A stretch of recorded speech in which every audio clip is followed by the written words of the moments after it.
Last class I discussed the basic components of any systems. If you want to design any systems, what will happen? What things you have to require? It means that you require processor, you require memory, you require input-output devices. With these components, you can design any one systems.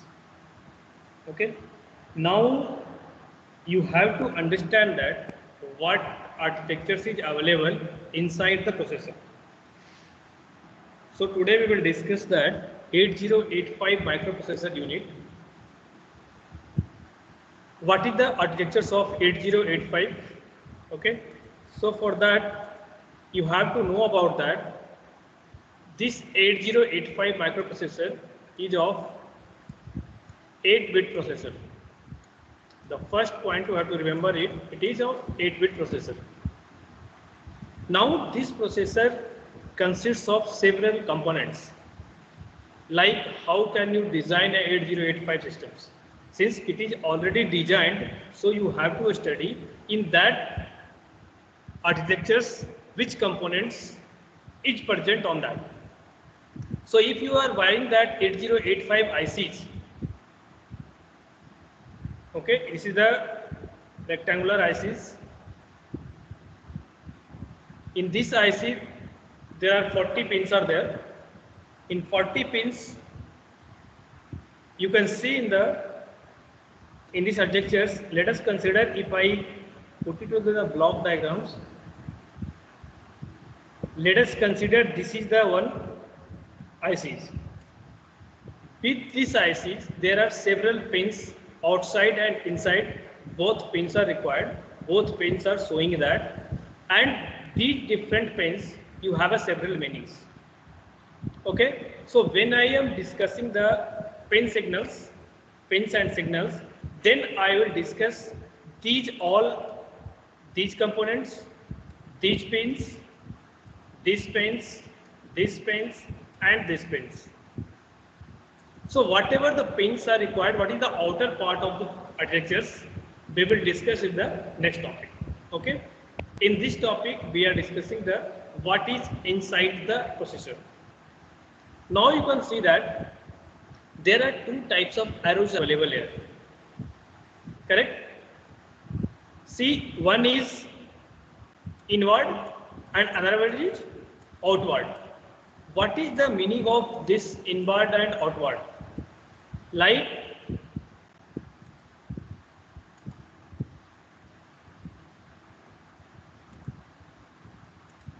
you can see,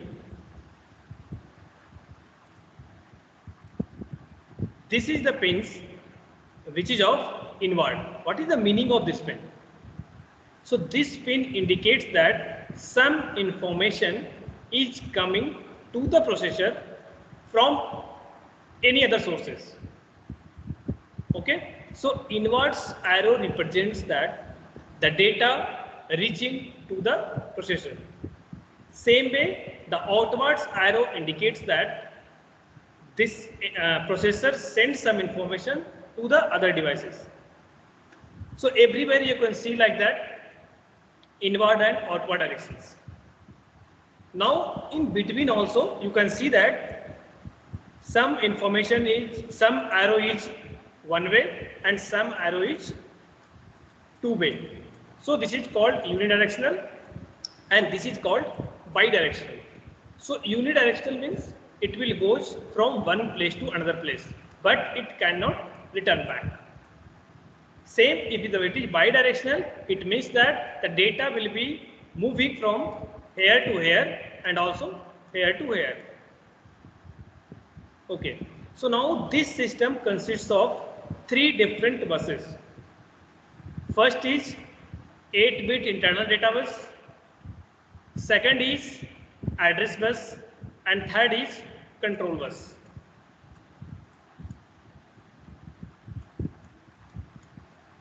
Address bus and third is control bus. Now control bus is not visible in this diagram. Now you can think that this is the timing and control unit. The control bus is going control bus is connected to timing and control unit and all other peripheral devices. Like if it is accumulators, it will connected to this, it will connected to this, it will connected to this, it will connected to this. So every component is connected to the timing and control unit. Okay. Now wherever you see that this is the one-way direction, that is having address bus. Wherever two-way direction is there, that is called data bus. So with the help of data bus, you can send the data. With the help of address bus, you can send the address. That is two different things. Now you can see the one by one. So now you can see one by one. The first thing is interrupt control. So what is the meaning of interrupt control? So what do you understand by interrupts?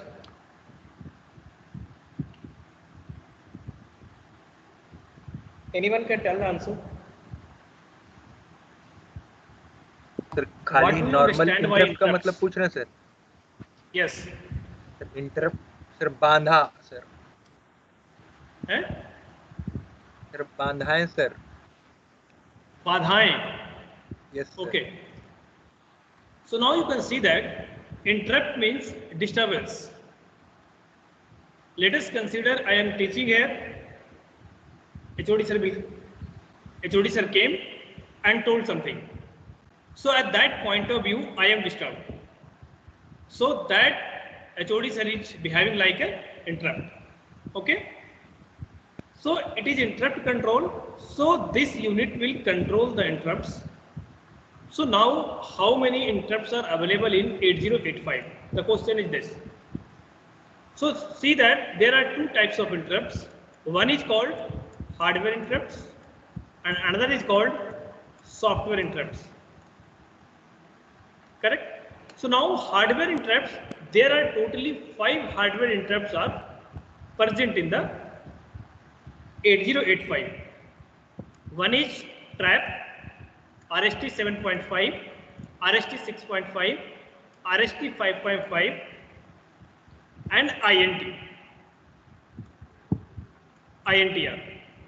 Okay, so these 5 types of hardware interrupts are available.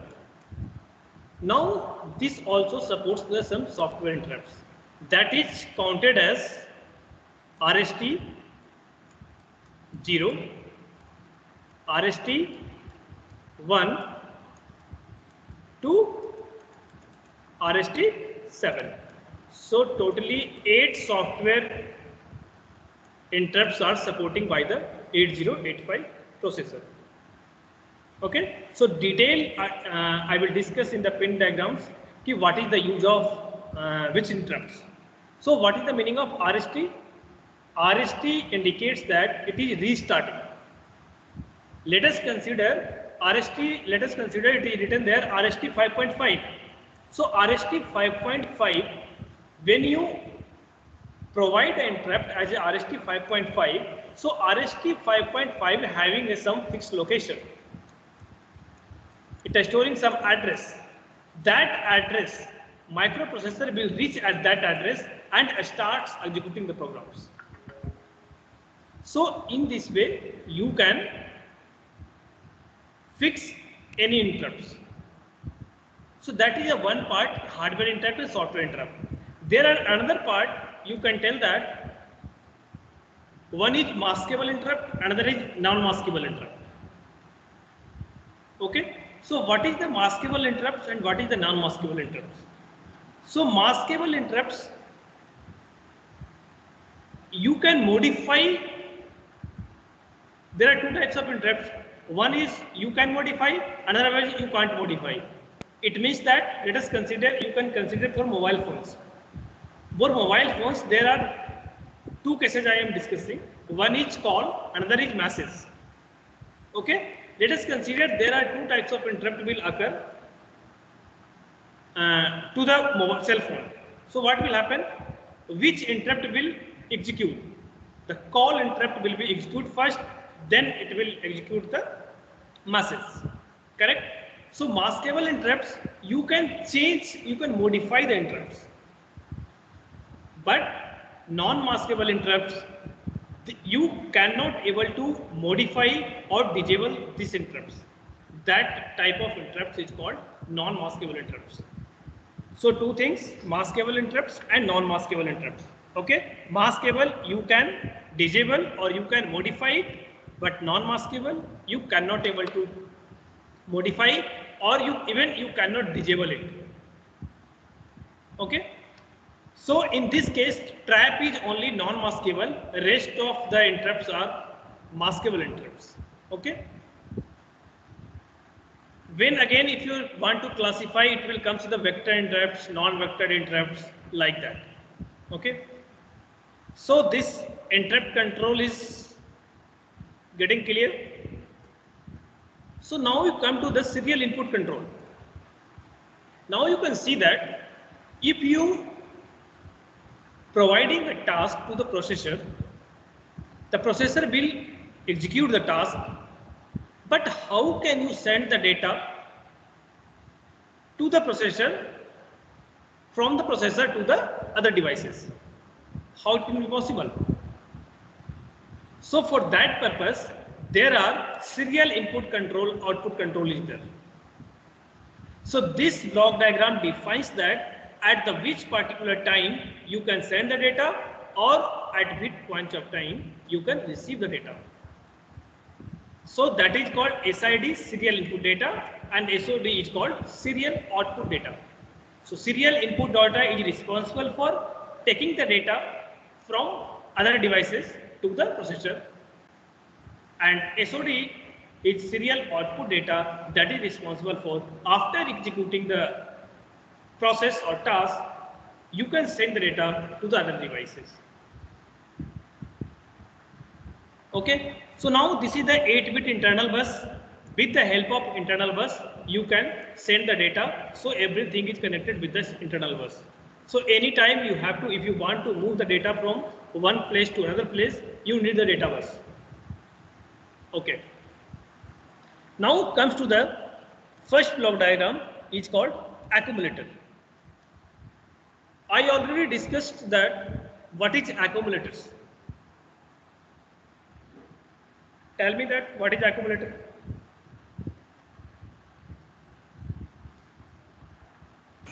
Sir temporary data को store करता है. Temporary data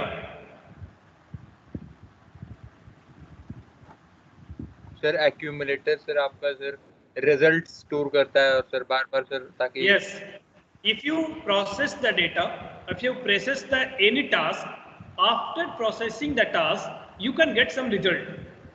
That result will be stored in the accumulator. So there in the every block you can see that in the upper part it is written in bracket 8 8 8 8 8 8. This all defines that particular block is consisting how many bits. It means that accumulator is of 8-bit, temporary register is of 8-bit, flag is of 8-bit, instruction register is of 8-bit, B register is 8-bit, C register is 8-bit, D register is 8-bit, stack pointer is 16-bit, program counter is 16-bit, incrementer, decrementer, address latch is 16-bit. So these all are defined that which block consisting is how many bits. It means that if accumulator is consisting of 8-bit, so you can store the result 8-bit only. So you have to know that which block is of how many bit. Okay. So now see that this is the ALU, that is called arithmetic and logic unit. This unit will process the task. Let us consider I am giving a task. Wait 1 second. I will erase this thing.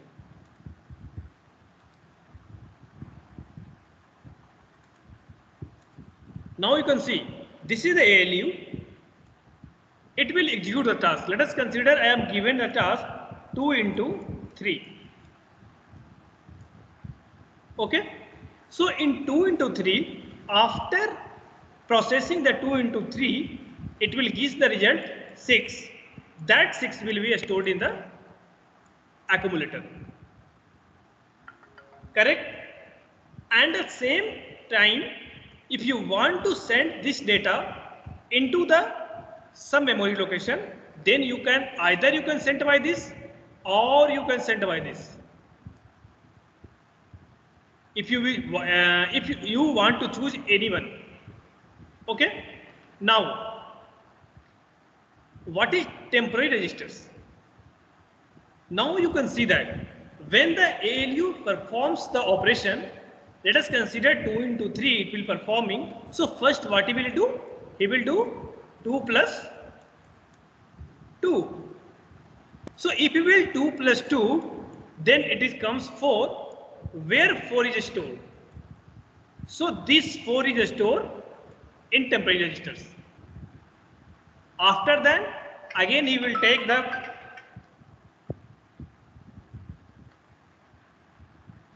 he will tell that this 4 it will takes from there and 2 is taking from here, and he will add these two, 4 plus 2, and you can get the 6.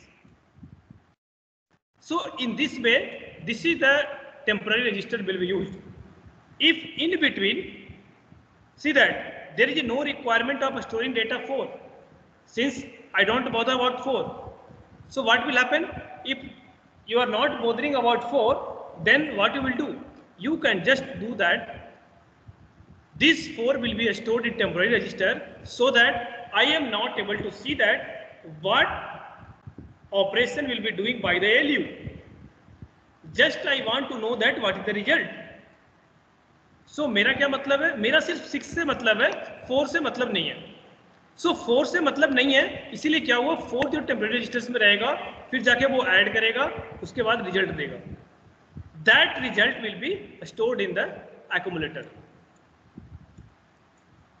Okay, these two blocks getting clear to all of you? Sir हमारा clipboard वाला data कहाँ पे होता है sir store? कौन सा sir? Clipboard वाला जो हम लोग Ctrl+C करते हैं, जब तक V नहीं दबाते हैं उतना देर में जो क्लिपबोर्ड में सेव होता है. ये डेटा कहाँ सेव होता है? मतलब क्लिपबोर्ड वाला सर कहाँ? That data will be saved in the operating system. अगर कीबोर्ड की हम बात करते हैं तो ऑपरेटिंग सिस्टम में सम टेम्परेरी रजिस्टर्स अवेलेबल होता है. ठीक है, जब तक हम उसको पेस्ट नहीं करते तब तक हम क्या करते हैं, वो टेम्परेरी रजिस्टर्स में होल्ड रखता है. ठीक है. So now you can see that accumulators is having result, temporary register is having between process data. Okay, and now next is if you getting the result is 6. So how the processor knows that what type of result it is? जैसे मान लो 2 into 3 6 किया, ALU operation कर दिया 6, accumulator में क्या हो गया, 6 आ गया.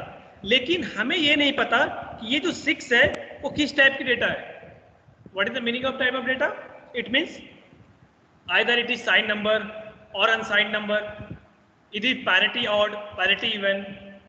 Okay. Next is either positive number or negative number. Okay. Either it is 0 or non-zero.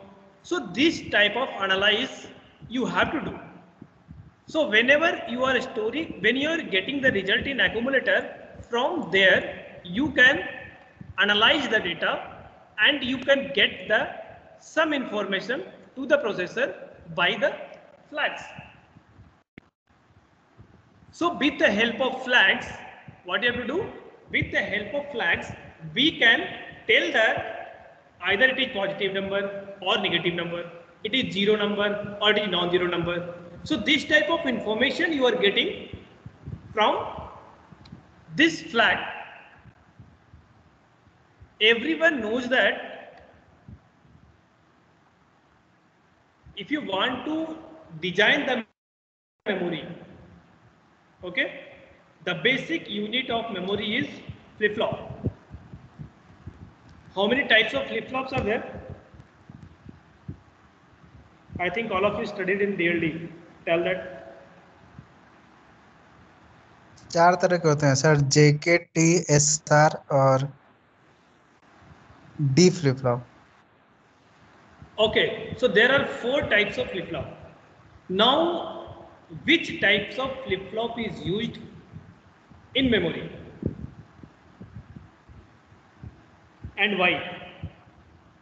The question is which type of memory is used in which type of flip-flop is used in memory and why? Tell the answer fast.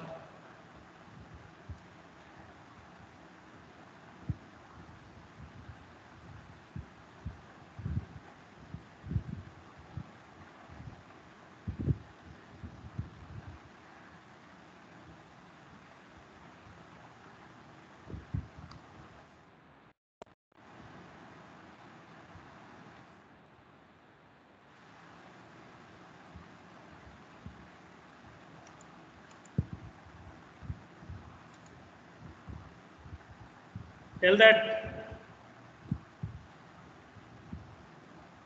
SR flip-flop, not D flip flop, D.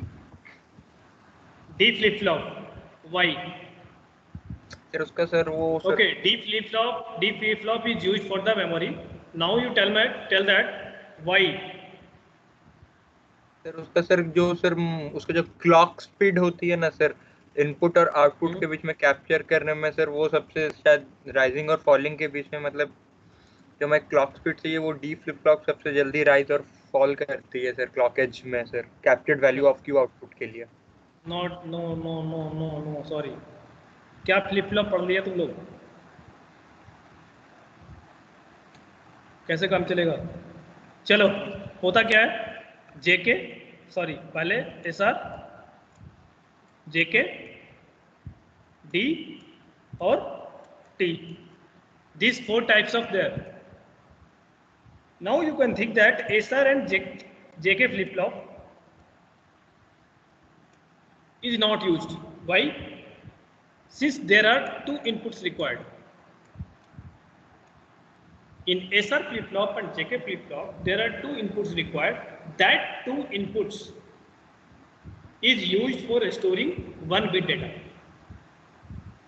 In one flip-flop, you can store in the 1-bit data, correct? So, for storing 1-bit data, you need 2 inputs. That is not feasible, correct, in a real life. Now comes to the, with the help of JK, you can create the D flip-flop. In the D flip-flop, the same data can you store, you can get the same output. In memory, what will happen? If you want to use memory, that data stored in the memory, you can get the same data, correct? And T flip-flop, what you will do, if you will store the 1, it will convert to the 0. So that's why we are not using, since whatever data I am storing, that same data I want to retrieve that, correct? So there is D flip-flop that is used for the memory for storing of data. Now, so that's why this flag is, yes. तो मतलब फिर आप यही बोले ना sir, D अपना previous state को retain कर लेता है, इसीलिए ना सर? यस, ठीक है। ओके। उसके बाद क्या होगा, तो ये फ्लिप फ्लॉप क्या करेगा, जैसे मान लो कि 2 + 3 मैंने 2 × 3 किया था, हमारा एक्यूमुलेटर वैल्यू 6 आया था, ठीक है। That 6 is converted into the binary number. So what is the binary of 6?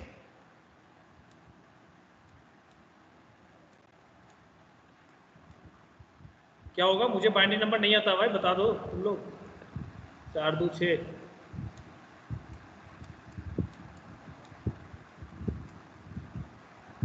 correct? So yes, this data is stored in the accumulator. Anyhow, if you want to see, it will showing like that 06H in hexadecimal. Okay. Now you can see that when this data is stored, so what is the meaning of every bit of the data? That is called flag. So this is of 8 bit. So there are 8 position of the data. Okay.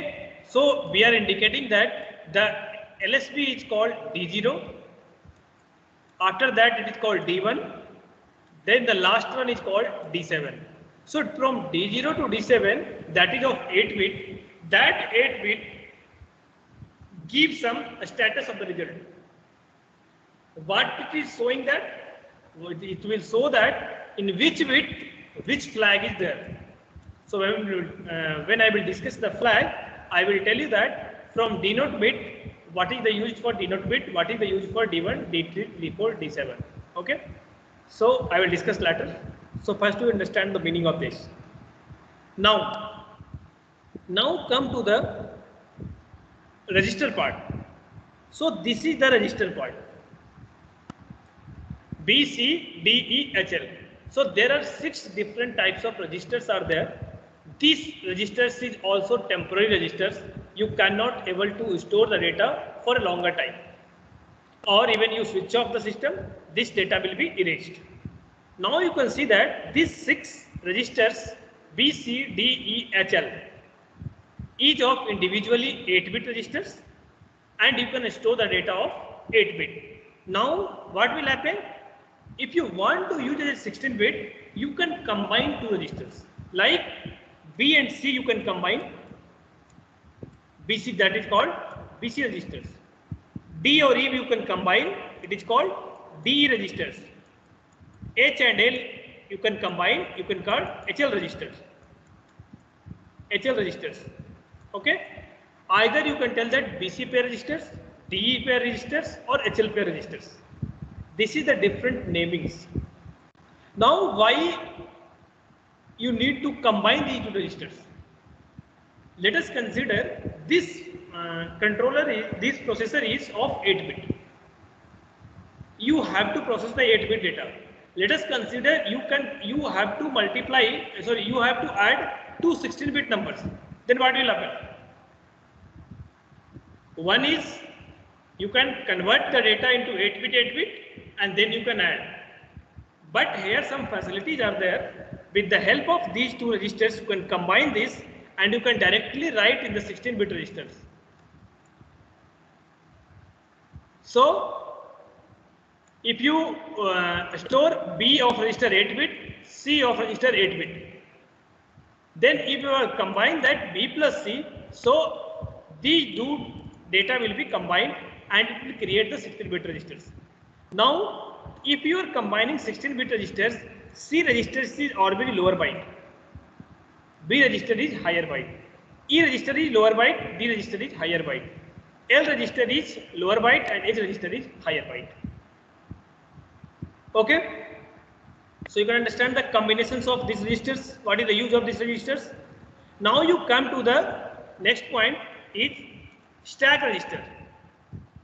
So what is stack? Sorry, a stack pointer. So all of you know that pointer means it points somewhere.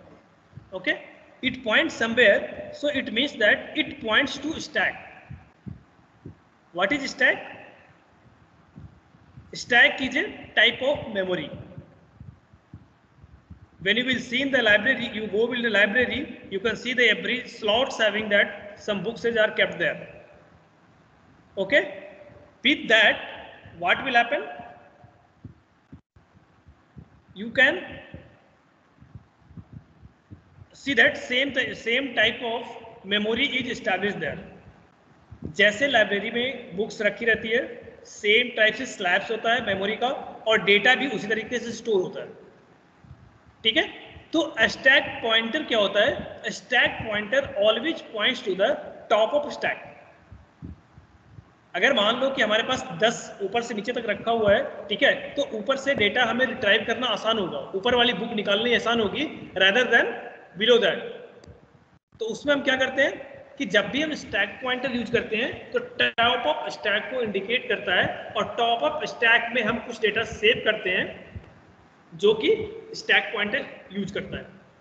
ठीक है. तो stack pointer indicates pointing to the top of stack. Now we will see that what is the use of stack pointers in the next lecture. So now next is program counter. Now program counter is, let us consider you are writing a code for any task. Let us say you are writing the code for addition, correct? 1 line code, 2 line, 3 line, 4 line, 5th line, 6th line, 7th line, 8th line. Now when I will run the program, then it will start from the 0800 memory location. Okay, it will start from this location, and after that let us consider this instructions will executed, will run that at that time, and after that what will happen? He has to go to the next instructions. But who will tell that which is the next instructions to be executed by the processor? So the program counter indicates that which instructions is executed next. So that instructions, that address of the instructions will be held in the program counter. Let us consider program counter is of 16-bit. Okay, so if let us consider program counter is value is 0050H, it means that you are running the program from this location, not 000. Okay, so after that which instructions will be executed, it depends upon the program counter. So program counter will be responsible for executing the next instructions. Now come to the incremental or decremental address latch. Now you can see that all of you know that 8085 is of 8-bit processor, correct? But in this the address bit is of 16-bit. Always remember,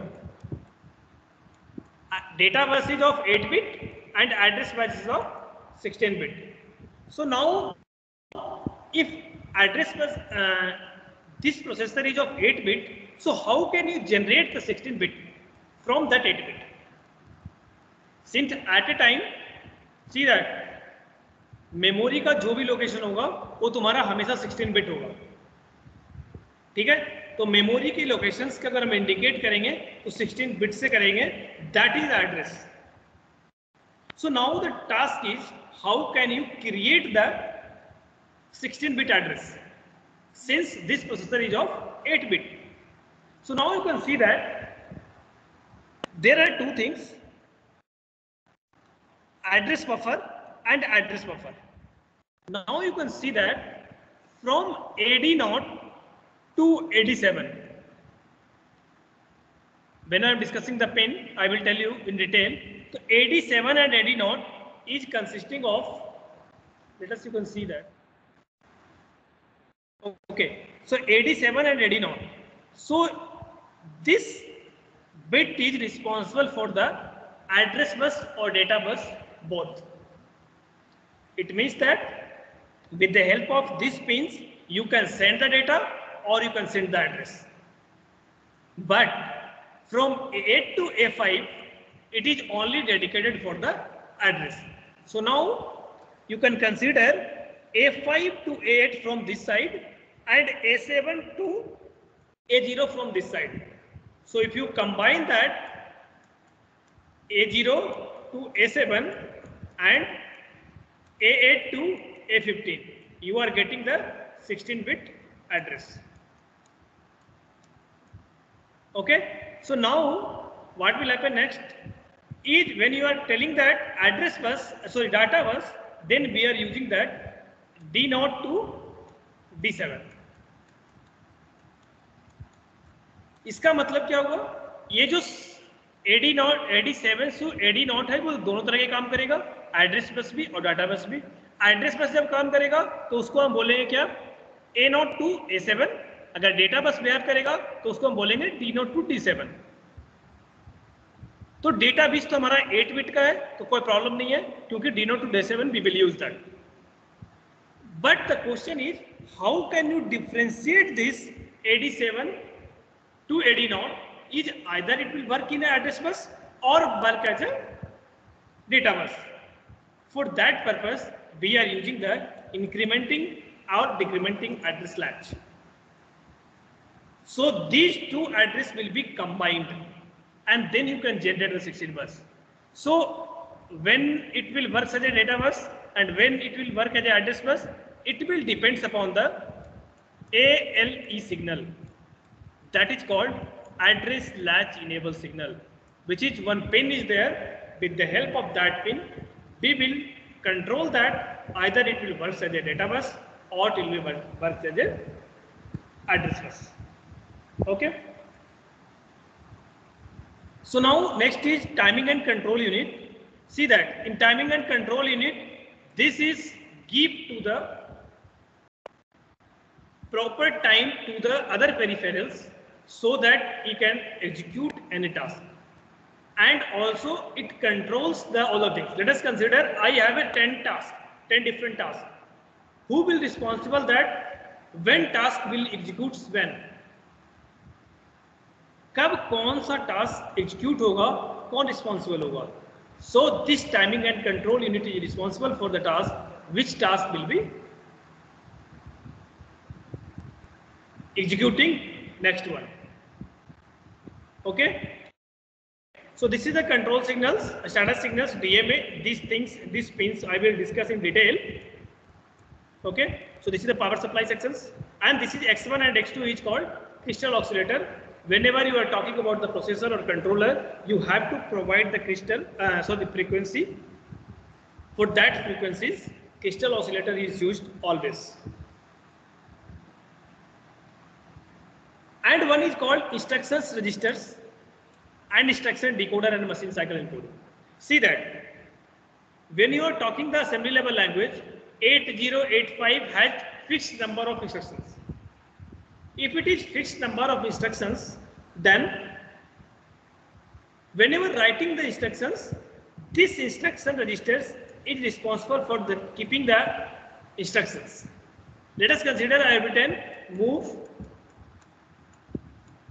A comma B. So this instruction is written in the instruction registers. Now instruction decoder and machine cycle encoding is converting these instructions into the hex code so that processor will understand. Otherwise processor will not understand. Okay, since it is written in assembly level language, if you are not converting in the binary code or hex code, then the processor will not understand. So in this way you can manage the instructions and converting into the hex code. Okay. So today is the, if you have any query you can ask.